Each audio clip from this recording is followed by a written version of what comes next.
Hi everyone, and welcome back to a new video update on my second FUE hair transplant.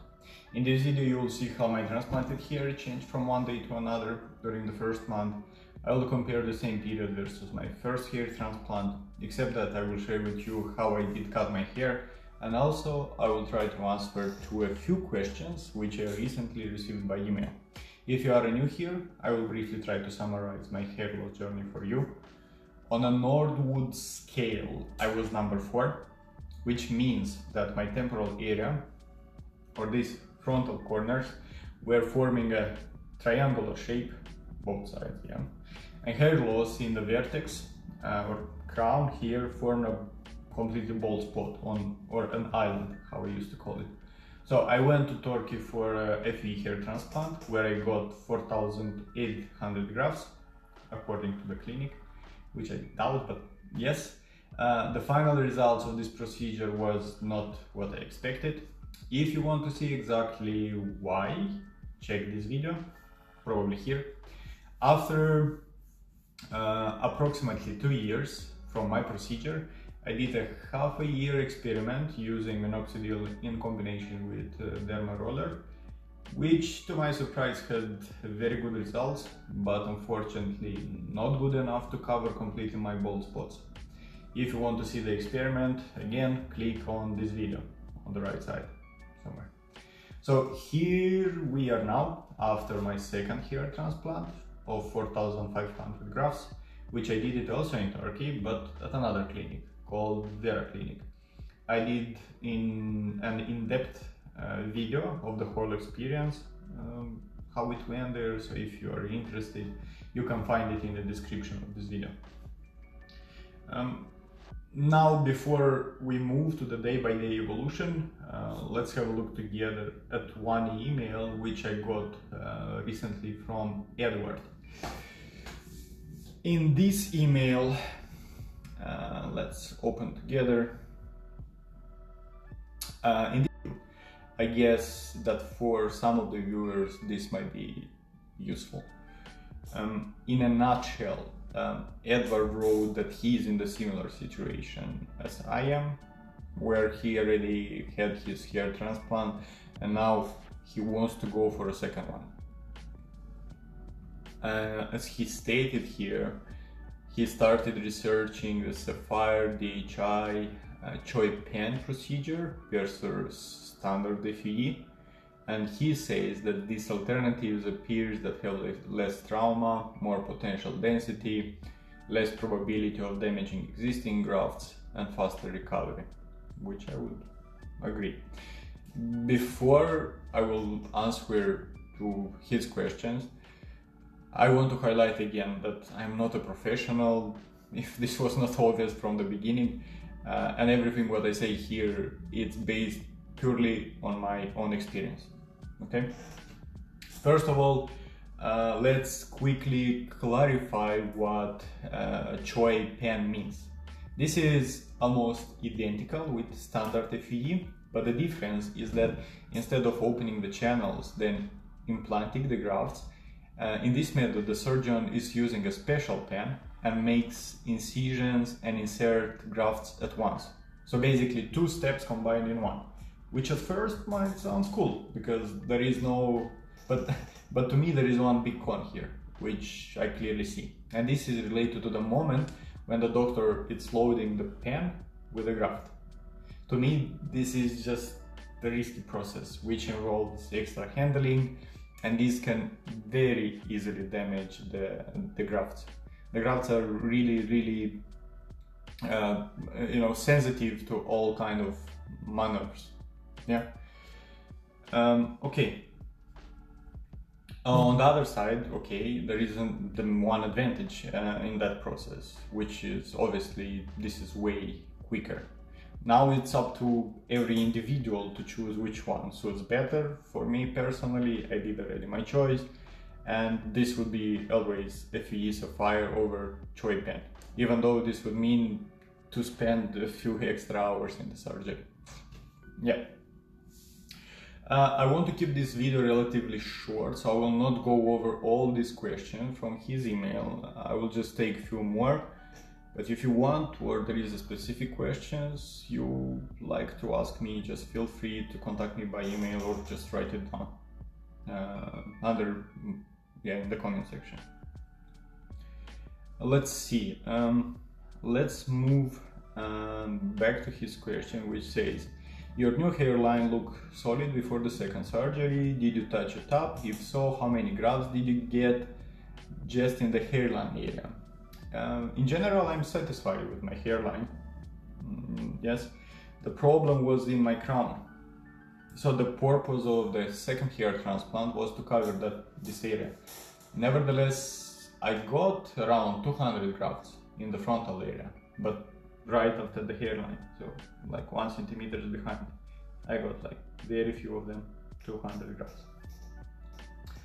Let's move to this one, which he says, last time I stayed in Turkey 8 days post-surgery to avoid swelling and any issues. Thanks God, everything went well. This time around I'm going to be there for a total of 2 weeks. By what point did you feel the healing process made your head look normal? I removed my scabs on day 10, but I saw your video on the second surgery and I can tell you your head looks amazing by day 6. Yes, indeed. I can say that comparing with if I would compare the healing process between my first and second procedure, then the second one was way faster. And by the end of the first week, my head looked very good, which you can check the previous video and you will see it. There was no scar whatsoever, there was no sign of surgery. Yeah, but in both cases I stayed in Istanbul 3 days, which for me was enough. On the fourth day, in the second case, I was already back in Germany and working from home. Yeah. He also says, I can say that if he also says that any issue with the COVID in the city, hotel or clinic on getting into the country. No, I had no issues getting into the country. The only thing I needed was the PCR test and so-called locator form, which takes I think 2 minutes to fill it. And for coming back to Germany, the clinic helped me to arrange the PCR test. I just paid like 50 euro. They got the test straight away in the clinic, and the next day I had my results, so I was free to go. I guess that was all. I think we are already 7 minutes discussing the questions, so I will not go any longer. Let's move to the next part of this video, next 3 parts of this video, which will be a day-by-day evolution of my hair during the first month.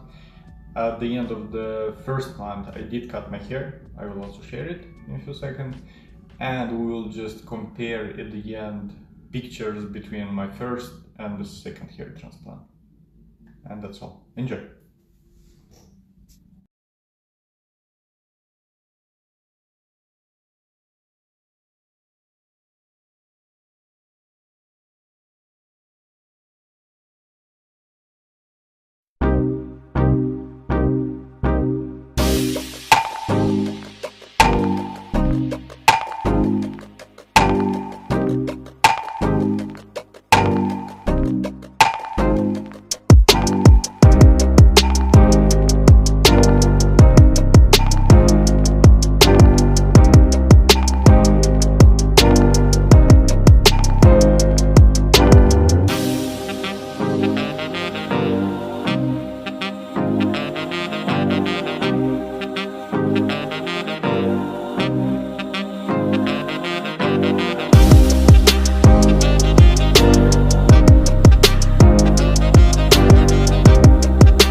So today we are 1 month post-operation. This is how my head looks. You see plenty of bald spots, and especially here in this area. Yeah, my hair. I'm entering now the ugly duckling phase, and because of the shock, my hair just is falling down, and from now on it will fall even more than this. So I will take the machine and cut it out, at least this side. I don't like it, so let's do it.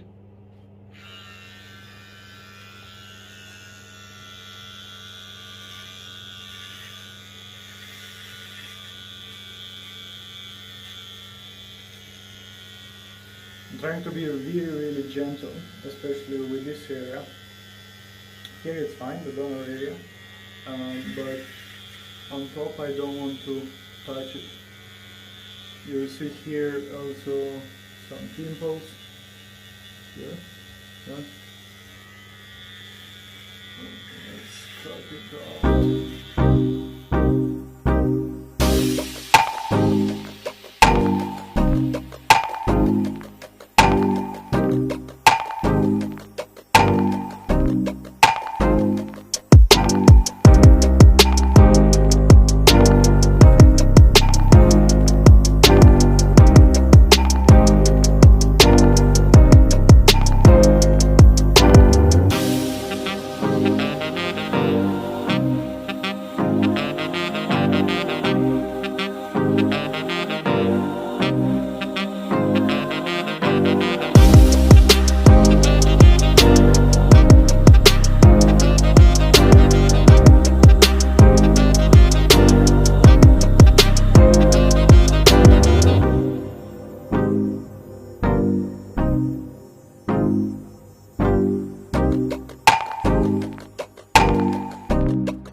Here I'm barely touching my